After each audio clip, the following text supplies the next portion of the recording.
প্রিয় শিক্ষার্থীরা, honours second year, তোমরা ভালো আছো? কেমন আছো বলো? ভালোই আছো নাকি? ভালো থাকো। আজকে তোমাদের আমি ক্লাস শুরু করলাম। তোমরা অনেকেই বারবার বলতেছো, স্যার আমাদের ক্লাস নেন, আমাদের ক্লাস নেন। তাই ক্লাসটা শুরু করলাম। তোমরা অলরেডি প্রথম চ্যাপ্টার ক্যালকুলাস 2 এর প্রথম চ্যাপ্টার ভেক্টর ফাংশনটা পড়েছো। কতটুকু পড়েছো আমি জানি না, আমার মনে নাই।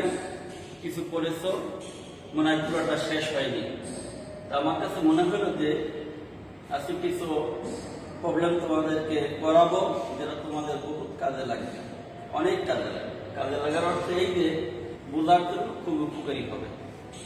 যেমন আমি this scale the graph of the following function rt equal to I plus t plus j sin t plus twice k। এখানে t এর মান আছে 0 থেকে twice k। আর একটা দিয়েছি, দেখো 2 নম্বরের সমস্যাটা একই। r equal to I plus t j sin t k t। দেখো x i এর সহগ x বার cos t y sin t ঠিকই আছে, বাট এখানে k এর সহগ 2, k এর সহগ 3। তাহলে এই দুইয়ের মধ্যে পার্থক্য কি? প্রথমে তোমাকে জানতে হবে যে আসলে যে ভেক্টর, আমরা যে ইন্টার যে ভেক্টর করছি, সেই ভেক্টর আর ভেক্টর ফাংশন এই দুইটা কি একই জিনিস নাকি ভিন্ন? আসলে দুইয়ের মধ্যে পার্থক্য কি সেই জিনিস তোমাকে আগে বুঝতে হবে, যে ভেক্টর কাকে বলে আর ভেক্টর ফাংশন কাকে বলে। দুইটা এক জিনিস কিনা? না, দুইটা ভিন্ন জিনিস। ভেক্টর আর ভেক্টর ফাংশন দুইটা সম্পূর্ণ ভিন্ন জিনিস। আমি ক্লাস আলোচনা করছি কিনা আমি জানি না, অবশ্যই ক্লাস পাইলে আলোচনা করছি। তোমাদের হয়তো মনে থাকতে নাও পারে, তাহলে তোমাদের মনে থাকার জন্য আবার আমি একটু তোমাদেরকে একটা এক্সাম্পল দিই। ইন্টার আমরা পড়েছিলাম, দেখো ইন্টার আমরা পড়েছিলাম, মনে করো এ একটা সিম্বল দিয়া বা এ একটা সিম্বল দিয়া আমি এ দিয়া পড়েছিলাম, মনে করো 2i plus 5j plus 4k। আর আমি কিন্তু এইটা করেছিলাম ইন্টারমিডিয়েটে। এইটা কিন্তু ভেক্টর, এটা ফাংশন না। আমি বলতে পারো স্যার আমরা ফাংশন এবং ভেক্টর না বুঝবো কিভাবে? অবশ্যই আমি তোমাদেরকে বুঝাই দিচ্ছি। এই একটা আমি দিলাম, এইটা ঠিক এইটা যদি আমি মনে করো এ দিয়ে আর একটা লিখি, মনে করো এইটাই ধরো pi plus 5p square v plus twice k ধরো আমি লিখলাম। এই দুইটার মধ্যে পার্থক্য দেখো, যে এটা ভেক্টর, এটা ভেক্টর ফাংশন। কেন হয়েছে জানো? এখানে দেখো এই উপরে যেটা আছে, আমি যে এক্সাম্পল দিলাম a vector equal to 2j plus 5j plus 4k। এখানে কিন্তু দেখো কোনো চলক নাই, শুধু সংখ্যা। শুধু কি সংখ্যা, কোন চলক আছে? চলক কাকে বলে? চলক কাকে বলে? যেটার মান পরিবর্তন, যেটার মান আমি এমন একটা চলক, এমন যেটার মান আমি বারবার চেঞ্জ করতে পারি। কিন্তু এখানে কি তোমার মনে করো কোন চলক আছে? নাই। আইতে কি হইলে কি ভেক্টরের কম্পোনেন্ট। আর এখানে 2 3 4, তাই এই 2 আর্গুমেন্ট 2, এখানে তুমি কোনো চেঞ্জ করতে পারবে না। এই 3 যে সাথে যে 3 আছে এটাও 3, এটা তুমি চেঞ্জ করতে পারবে না। ওই কে সাথে যে 4 আছে এটাও তুমি চেঞ্জ করতে পারবে না। তাহলে এগুলো কিন্তু আনচেঞ্জ। দিস ইজ ভেক্টর, এটা একটা মান, নট ফাংশন। কিন্তু তুমি যদি রিসেপ্টর দিকে তাকাও, দেখো আমি দিলাম কি ti plus 5p square j plus 2k দিলাম। এখানে p এর মান তুমি কি দিতে পারো? 1 দিতে পারো। দেখো p এর মান যদি 1 বার, তাহলে কত? i plus 5j plus 2k। যেহেতু এখানে কোনো কিছু নাই, এটা কনস্ট্যান্ট, কিন্তু এগুলোর সাথে তো i আর j এর সাথে তো কি আছে? চলক আছে। আবার যদি মনে কর p এর মান আমি 2 দেই, তাহলে কত হবে? দেখো 2i plus 20j plus 2k। তাহলে এটা কি অহরহ t এর মানের উপরে এটার মান কি সবসময় নির্ভর করছে? This is function. আমাদের বাস্তবিক এক্সাম্পল আর খেয়াল করো। fx ইকুয়াল টু, মনে করো আমি লিখলাম মনে করো একটা জিনিস এপেক্স ইকুয়াল টু আমি লিখলাম মনে করো টুয়াইস এক্স স্কয়ার প্লাস 1 আর একটা লিখলাম মনে করো কি 3। এখন কি দুইটা কি এক জিনিস? এটাকে আমরা ফাংশন বলবো, এটা ফাংশন বলবো না, এটাকে ফাংশন বলবো না, এইটাকে আমরা ফাংশন বলবো। বাট এইটা যদি একটা হয় এটাকে আমরা ফাংশন বলবো না, এটা একটা মান, এটা একটা মান। তাহলে মনে হয় পার্থক্যটা তোমরা বুঝতে পেরেছ। তাহলে আমি এইটা একটা ভেক্টর, ভেক্টর আর এটা একটা vector function, vector valued function.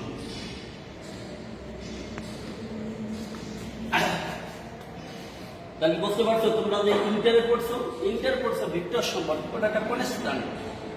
আর এই যে সেকেন্ড ইয়ারে তোমরা তোমাদের যে চ্যাপ্টার দিয়ে ক্যালকুলাস শুরু সেটা হলো ভেক্টর ফাংশন। তার ফাংশন হলে সেটার মধ্যে অবশ্যই একটা চলক থাকবে, কি চলক ছাড়া ফাংশন হবে না। ক্লিয়ার? ভেক্টরের ক্ষেত্রে চলক ছাড়া ফাংশন হবে না। চলক ছাড়া তোমরা বলতে পারো constant function, algebraic function, constant function নামে একটা ফাংশন আছে, কিন্তু ভেক্টরে তোমাকে ফাংশন চলক থাকবে। ঠিক তারই একটা এক্সাম্পল তোমাকে দিলে, basically the graph of the following function এত। এই দুটো এক্সাম্পল খুবই important, very very important, very very important, very very important. কেন ইম্পর্টেন্ট? প্রথমত কথা হলো যে এটাকে গ্রাফ, এটাকে আমি কি বলছি এখন দেখো, এইটা প্রথমে যে জিনিসটা এটা কি কিনা ফাংশন কিনা, দেখো ফাংশন কিন্তু cos t plus sin t plus 2t। এখানে কি নাই, টি যে সবটাই থাকতে হবে তা না, আই যে কে এর মধ্যে যে কোনো একটাই যদি চলক থাকে তবে সেটা ফাংশন হবে। ঠিক আছে? তাহলে এটা কি ফাংশন, যেহেতু এখানে cos t, যেমন cos t এর মান 0 দিলে দেখো cos 0 এর মান কত 1, তাহলে কত i, sin 0 এর মান কত 0, এটা বাদ দেয় তাই কত 2t। তাহলে দেখো আরেকটা মান পাই গেল না। এইভাবে তুমি এখানে টি হইলে কি কোন যেটার মান দিতে পারবা তোমাকে এখানে ইন্ডিকেট করা আছে 0 থেকে 2t পাই, 0 থেকে 2t পাই পর্যন্ত যে কোনো মানই তুমি এটা বসাইতে পারবা। ঠিক আছে? এক একটা মান বসাবে এক একটা মান আসবে, দিস ইজ ফাংশন। তাহলে যেহেতু ফাংশন, তাহলে এটার একটা চিত্র অবশ্যই আমরা আঁকতে পারি, এটা একটা চিত্র অবশ্যই থাকবে। তাহলে সেই চিত্রটা কি, এখন আমি সেই চিত্রটা আঁকার চেষ্টা করছি। দেখো লেখক চলে এসে দিবেন, দেখ এখানে যে ফাংশনটা দেওয়া আছে সেটা এইটা। এখন এটাকে তুমি এখানে যেহেতু একটা ফাংশন, তাহলে আই এর সাথে যে আছে সে এক্স অক্ষ বরাবর, ওয়াই এর সাথে যে আছে সেটা জের সাথে যে আছে সেটা ওয়াই অক্ষ বরাবর, আর জেডের আর এর সাথে যে আছে সেটা কিন্তু জেড অক্ষ বরাবর হবে। এটা ভেক্টর সবসময় ত্রিমাত্রিক হয়, 3 ডাইমেনশনে হয়। ঠিক আছে? ভেক্টর 2 ডাইমেনশনে না, 1 ডাইমেনশন না, ভেক্টর সবসময় ত্রিমাত্রিক 3 ডাইমেনশন হয়। সেই জন্য আমি এটাকে কম্পেয়ার করলাম ix plus y plus kz। ওকে, এ পর্যন্ত ক্লিয়ার হচ্ছে? ix plus y, yz plus z, যেহেতু এটা ফাংশন দেখলে তুমি এটাকে x এর z এর সাথে তুলনা করবে, x এর z অক্ষের সাথে তুলনা করবা। ক্লিয়ার? ফাংশন দেখলে, ফাংশন মনে হলে, ফাংশন দেখলে তুমি এটাকে x অক্ষ y অক্ষ z অক্ষের সাথে তুলনা করবা, তার মানে x y z লিখবা। তাহলে আমার কি দাঁড়ালো দেখো, তাহলে x equal to cos 2, y equal to sin t, z and z equal to 2। এখন আমি দেখো জিনিসটা কি, যে x y তে cos sin আছে, বাট কিন্তু z এ কিন্তু কিছু নাই, z মাত্র একটা সংখ্যা। তাহলে আমি এই cos আর sin, যেহেতু এখানে cos আর sin আছে, এই দুটোকে দেখি কিছু করা যায় কিনা। তাহলে যখনই cos আর sin দেখবো তখনই আমরা ওই বর্গ করে বৃত্তের সূত্রে নিতে পারি, x square plus y square equal two কত, cos t plus sin, cos t square sin t square, cos square sin square, এটার মান কত 1। তাহলে এটা হইলো কি, কিসের সমীকরণ হয়েছে? এটা বৃত্তের সমীকরণ, বৃত্তের সমীকরণ যার কেন্দ্র 0 0, ব্যাসার্ধ অনেক। Which is the equation of a circle whose center is 0 0 and radius is 1। Clear? এখন দেখো, so the vector function RT represents a cylinder। এখন আমি যদি এই x y z এই তিনটাকে যদি একাত্ম করে আমি এটাকে কি বলতে পারি, এক্স এর দুটাকে মিলিতভাবে সম্মিলিতভাবে পাইছে কি এইটা পাইছি x square plus y square equal to কি পাইছি 1 আর জেড এর মান পাইছি কত 2 তাই এই দুটো মিলে এই দুটো মিলে ত্রিমাত্রিক একটা ফিগার হয়েছে ত্রিমাত্রিক একটা ফিগার হয়েছে বৃত্ত থেকে হয় সিলিন্ডার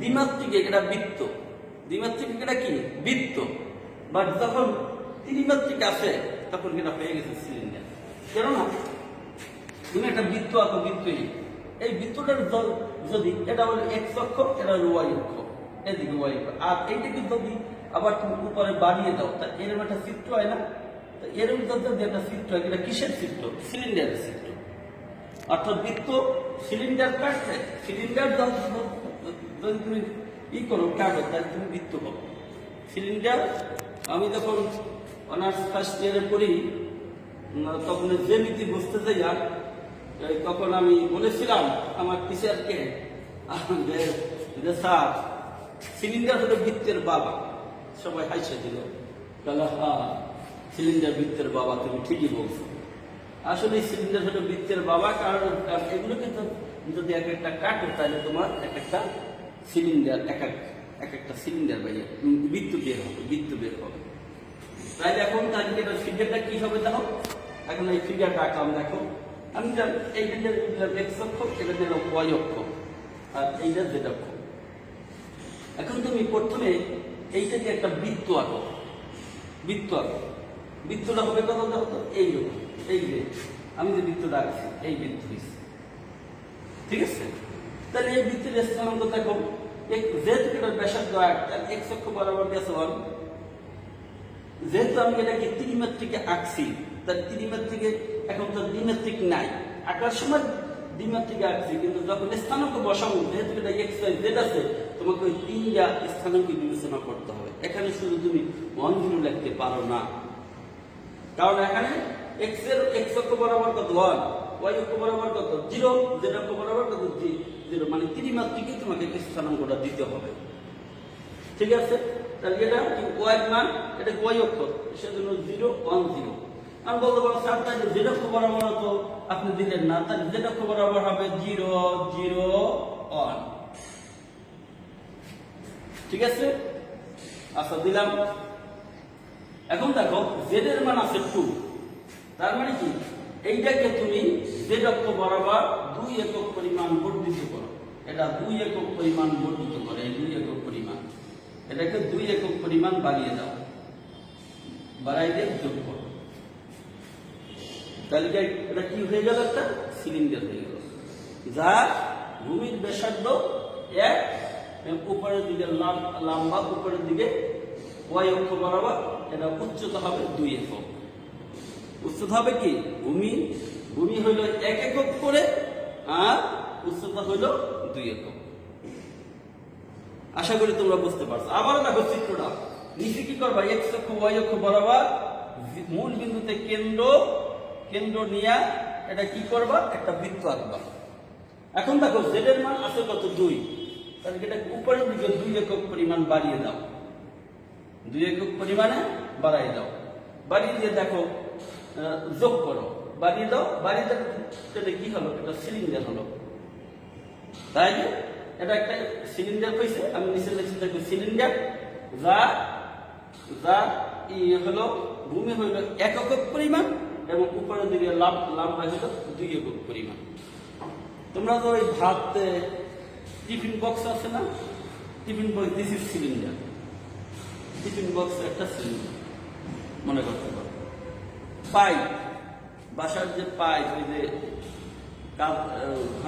ঘরে যে লাগে পাইপগুলো একটা সিলিন্ডার তাই এই সিলিন্ডারটা দূরত্ব হবে কত উপরে উচ্চতা হবে কত 2 একক ওকে অতএব দেখো দ্বিতীয়টা প্রথমটা বলতে দ্বিতীয়টা তোমার জন্য খুবই সহজ যাতে মানে তোমাদের কনফিউশনটা দূর হয় সেই জন্য আমি একই রকমের একটু পার্থক্য রেখে 2টা ফাংশন দিলাম যাতে চিত্রটা আঁকা তোমার কাছে যেন বুঝতে জন্য সহজ হয় কখন কি করব কারণ এই সিলিন্ডারের চিত্র আসলে এই 2টা যদি জানো তাতে কোনোভাবে আসলে কোনো পরীক্ষা পায় তাহলে 2 নম্বরটা দেখো দেওয়া আছে solution to a given the দেখো তাকে আমি x y z এর সাথে তুলনা করে দিতে আগে দিয়েছি x ইকুয়াল টু দেখো cos 2 y equal to sin t আর এখানে z ইকুয়াল টু কত t আগে ছিল কত 2 আর এখানে কত t শুধু এইটার পার্থক্য আছে খালি এইটার পার্থক্য আছে এটা পার্থক্যের জন্য কি হয় দেখো আগে ছিল 2 এখন কিন্তু 2 না এখন কিন্তু কি এটাও একটা চলক t দিছি তাহলে যেহেতু x y cos t sin t আছে তাহলে এটাকে বড় করে বৃত্তের সমীকরণ বাদ দিবি আর তো ওই z ইকুয়াল টু t ওটা তো কিছু করার নাই থাক বুঝেছেন তাহলে আমি দেখি which is the equation of the circle এইটা the center 0 0 radius equal to 1 and so the vector function rt তাহলে rt রিপ্রেজেন্ট কি তে রিপ্রেজেন্ট এটা একটা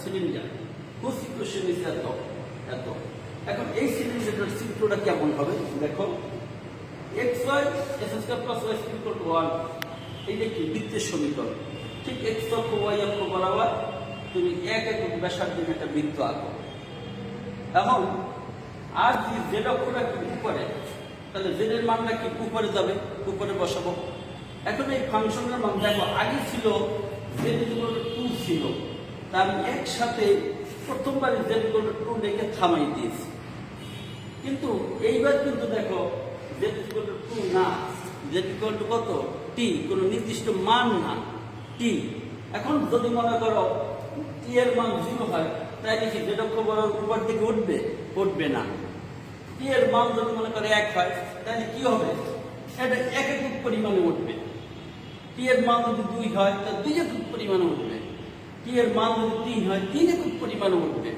তাহলে মানে হলো যে জিনিসটা এইরকম যে এখানে এই যে সিলিন্ডারটা উপরের দিকে কতটুকু লম্বা হবে এটা নির্ভর করবে z এর t এর মানের উপরে t এর মান আমি কত বসাবো যদি মনে করো আমি t এর মান 1 বসাই তো বললাম এতটুকু হবে যদি 2 বসাই এতটুকু হবে 3 বসাই এতটুকু হবে এই জন্য দেখো চিত্রটা আমি আঁকছি এইরকম করে এইরকম এই হেলিক্স দম্পতির নাম শুনছো ওরকম করে সে উপরের দিকে উঠতেই থাকবে আগেটা ছিল ফিক্সড 1 নম্বরটা ছিল ফিক্সড সিলিন্ডার যে 2 একক পরিমাণে উচ্চতা গিয়ে থেমে যাবে বাট কিন্তু এখন এইটা কিন্তু না 2 একক পরিমাণে থামবে না এটা নির্ভর করবে টি এর মানের উপরে টি এর মানে 1 হলে 1 যাবে 2 হলে 2 যাবে সেজন্য তোমরা কি করবা চিত্রটা আঁকার সময় এইরকম করে কয়েকটা দিয়ে তারপর এরকম করে দেবা এইরকম করে চিত্রটা দিয়ে টানবা এই ঘোড়া 3টি দিয়ে দেবা 3টে দিয়ে দেবো উপরের দিকে বর্ধিত হচ্ছে বাড়ছে অর্থাৎ এটা একটা কনস্ট্যান্ট না এই সিলিন্ডারটা ঊর্ধ্বমুখী সিলিন্ডার এটার মান ক্রমশ বাড়ছে তা আগেরটা 1 নম্বরটা আর 2 নম্বর মধ্যে পার্থক্য এটাও আগেরটাও সিলিন্ডার এটাও সিলিন্ডার দুটো একই রকমের কিন্তু আগেরটা ফিক্সড আগেরটা ছিল নির্দিষ্ট কিন্তু এইটা ফিক্সড না এটা জেড এর মানের উপরে জেড এর মান এক হবে না 2 হবে 3 হবে এইভাবে যতটুকু হয় ততটুকু পরিমাণে সিলিন্ডার হবে এটার মান ততটুকু পরিমাণে বাড়তে থাকবে উপরে যাবে এই জন্য তোমরা করবা কি এইরকম 2-3টা প্যাচ দিয়ে এরকম উপরের দিকে দেবা যে বুঝাই দিতে পারবে এটা এটার মান ঊর্ধ্বমুখী টি এর মানের উপরে জেড এর মানটা নির্ভর করতেছে তাহলে এই দুটো পার্থক্য স্কেচ যদি আসে তাহলে তোমাদের এই দুটো চিত্র ভেরি ইম্পর্টেন্ট খুব কাজে লাগবে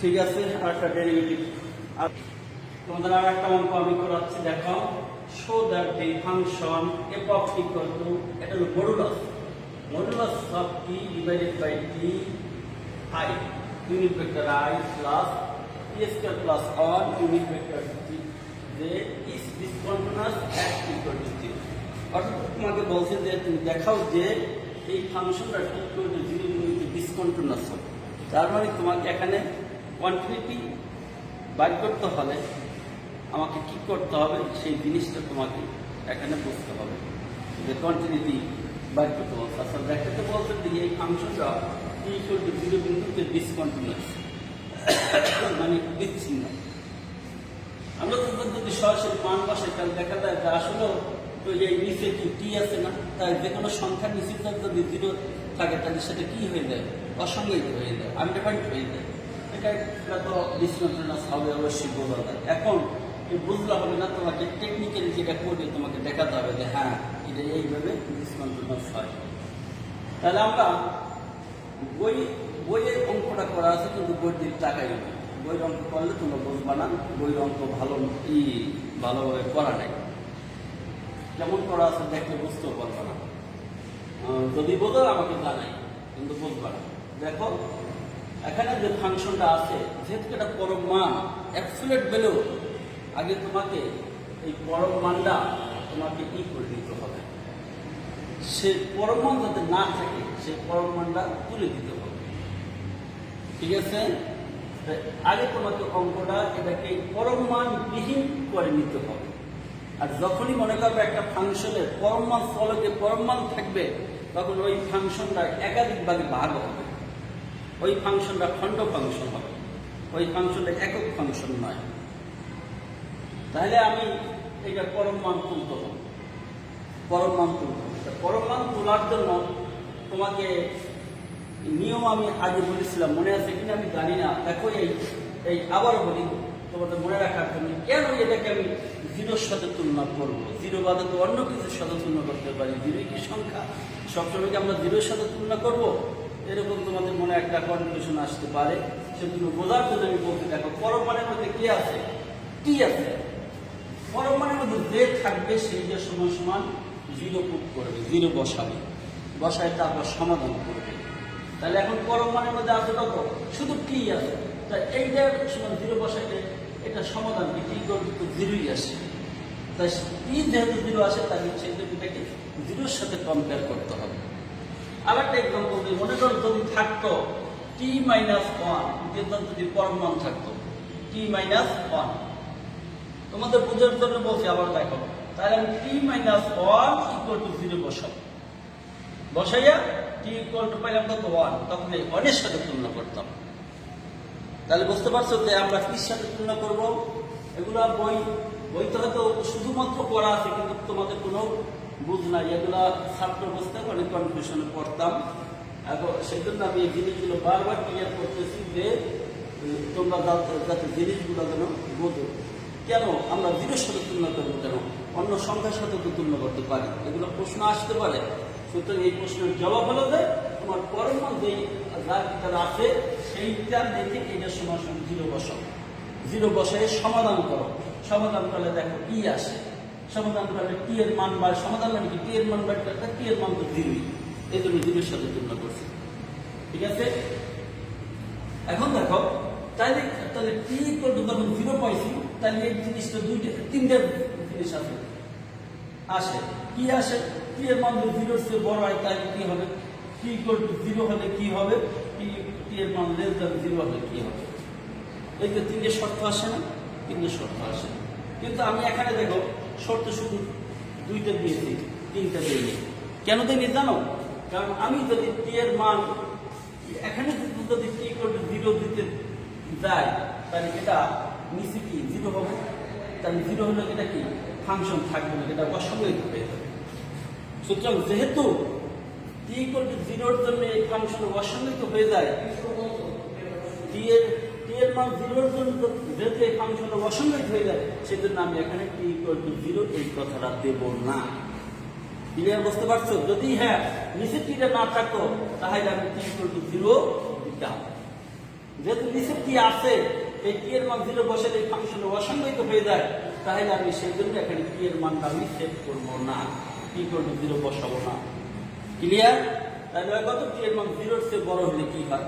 তাহলে দেখো টি এর চেয়ে জিরোর চেয়ে বড় তুমি 1 বসাও, 2 বসাও, এটা থেকে সবসময় ধনাত্মক মান আসে। এটা থেকে সবসময় কি মান আসে? ধনাত্মক মান আসে।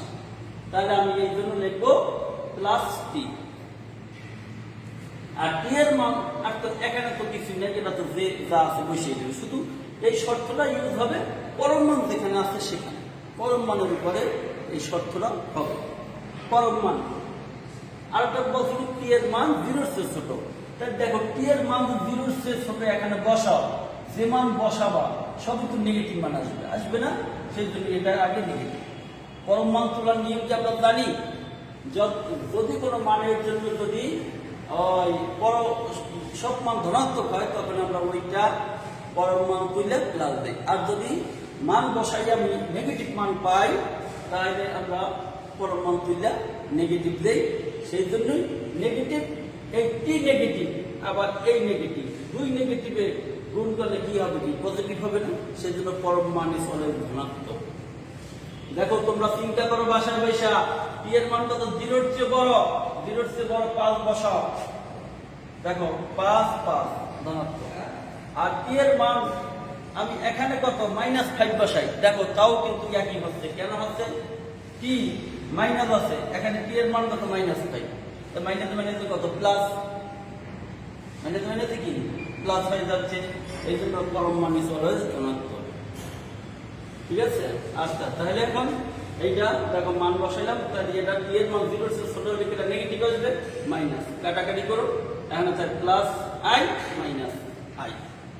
তাহলে আমি দেখো আগে ছিল একক ফাংশন, এখন কিন্তু এটা দুইটা ভাগে ভাগ হয়ে গেছে, খণ্ড ফাংশন হয়ে গেছে। এখন তোমাকে বলছে কি ডিসকন্টিনিউয়াস দেখাইতে। তাই ডিসকন্টিনিউয়াস দেখাইতে আসলে কি অঙ্কটা কি? কন্টিনিউটির অঙ্ক। কন্টিনিউটি শর্তটা কি? লেফট হ্যান্ড লিমিট, কন্টিনিউটির শর্তটা কি? Limit t tends to 0 minus f of t equal to limit t tends to 0 plus f of t, অথবা এখানে দাও equal to t equal to 0, equal to t equal to 0। এই তিনটে বিন্দুতে মান সমান হতে হবে, অর্থাৎ left hand derivative, right hand derivative এবং জিরো বিন্দুতে ওই ফাংশনের মান একই হতে হবে। ইকুয়াল টু 0 বিন্দুতে ওই ফাংশনের মান একই হতে হবে, এটাই তো কন্টিনিউটির শর্ত। তাহলে আমি দেখো left hand derivative, left hand limit, right hand limit এবং জিরো বিন্দুতে এই ফাংশনের মান, এই তিনটে মান কি আসে সেটা দেখি। দেখো রাইট হ্যান্ড লিমিট, লিমিট কাটতে হবে, লিমিট যেহেতু একটা রাইট হ্যান্ড বলতে গেলে প্লাস এফ অফ টি। এখন দেখো টি এর মান প্লাস কোনটা? এখান থেকে মান আসবে টি এর মান প্লাস কোনটা? দেখো টি এর মান প্লাস কোনটা? এই মানটা। তাহলে এখানে আসবে কোনটা? এই মানটা। এখানে কিন্তু এটাও আছে, এটাও আছে। এখন তোমার কাছে প্রশ্ন যে আমি স্যার কোনটা লিখবো? ওইটা। দেখো শর্তটা কি? টি এর মান প্লাস, মানে কি? 0-র চেয়ে বড়। টি এর মান 0 প্লাস মানে 0-র চেয়ে বড়। তো 0-র চেয়ে বড় শর্ত আছে কি করতে হবে? এইটা আছে দেওয়া, তাহলে এই মানটা লেখো। লেখা এখন কি করবা? টি এর মান 0 বসাবো। এখন তোমাদের প্রশ্ন থাকতে পারে স্যার টি এর মান 0-র চেয়ে বড় দেখে এইটা লিখছি, আমি বসাবো কোনটা? কিন্তু বসাবার 0-ই, ওটা জাস্ট প্লাস মাইনাসের জন্য ফাংশন কোনটা সেই ফাংশনটা আসবে, কিন্তু বসানোর সময় আমি 0-ই বসাবো।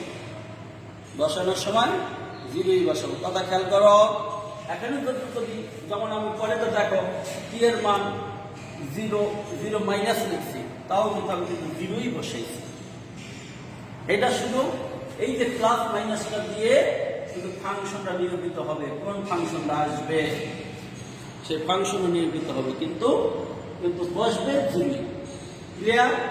তাহলে দেখো, তাহলে এখন তাহলে 0 বসে আমি 0 বসে আসতেছে আই প্লাস। ঠিক আবার লেফট হ্যান্ড ডেরিভেটিভ যখন কত? 0 মাইনাস, লেফট মানে 0-র চেয়ে ছোট লিখে তাহলে তাকে শর্ট দাও, 0-র চেয়ে ছোট হইলে এইটা আসবে। যেহেতু এটা একাধিক সেহেতু এটাকে আমি সেকেন্ড ব্র্যাকেট রাখতাম। এখন আমি মান বসে ওইটা আমি আগেও বলেছি, প্লাস টি হোক 0 প্লাস হোক আর মাইনাস হোক 0-ই বসবে। এটা শুধু ফাংশন নির্ণয়ের জন্য প্লাস মাইনাসটা কাজে লাগে, কিন্তু মান বসানোর সময় প্লাস হইলেও 0, মাইনাস হইলেও 0, প্লাস 1 হলে 1, মাইনাস 1 হইলে 1। তাহলে যেটা পাইলাম কত? দেখো -9 প্লাস। এখন এই দুটো থেকে আমি বলে দিতে পারি যে ফাংশনটা ডিসকন্টিনিউয়াস, কারণ লেফট লিমিট রাইট লিমিট সমান আসে নাই। কিন্তু যেহেতু লিমিটে কন্টিনিউটি শর্ত হবে কি left hand limit equal to right hand limit equal to ওই বিন্দুতে ফাংশনের মান তিনটেই সমান হতে হবে। সেই জন্য আমি এই বিন্দুতে ফাংশনের মান নির্ণয় করতেছি। দেখো P0 F0, তাহলে 0 ওই অরিজিনাল ফাংশনে এই ফাংশনটায় টি এর মান 0 বসাবো। এখানে তো বসাইতে পারতেছো না এই জন্য যে কারণ আমি তো টি ইকুয়াল টু 0 এই কথাটা এখানে লিখিনি T equal to greater than 0 লিখছি, T equal to less than 0 লিখছি, কিন্তু টি ইকুয়াল টু 0 এই কথাটা লিখিনি। এই জন্য তোমাকে অরিজিনাল ফাংশনটা লেখা টি এর জায়গায় 0 বসাও। 0 বসাই দেখো যে আমরা জানি তোমাদের কি মনে আছে 0/0 কত বলতে পারো? অসংজ্ঞায়িত, undefined.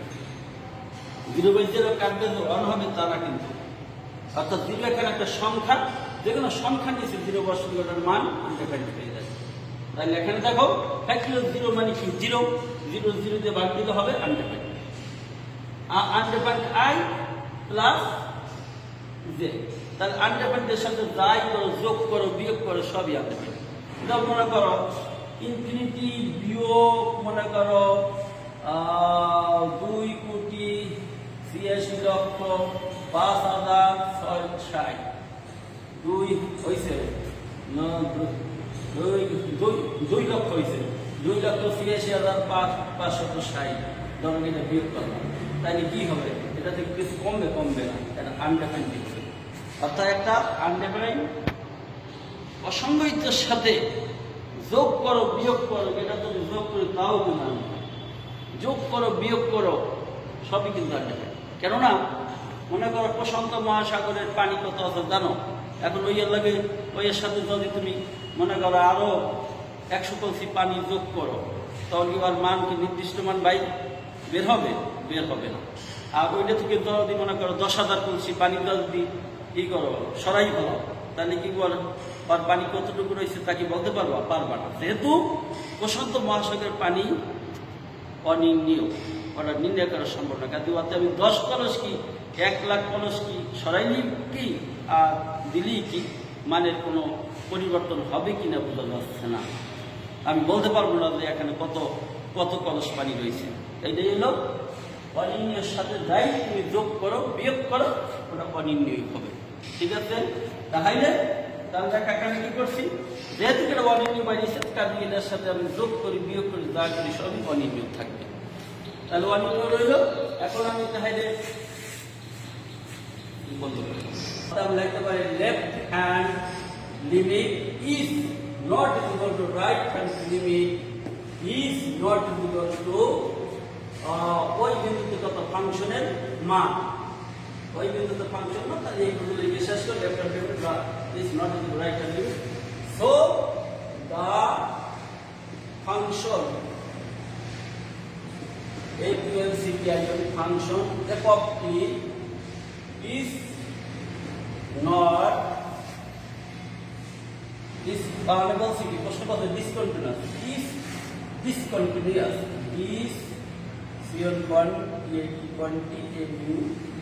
discontinuous at t equal to 0. Shoot বলছিলাম নাকি?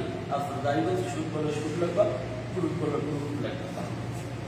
Left hand limit, right hand limit is not equal to t equal to 0.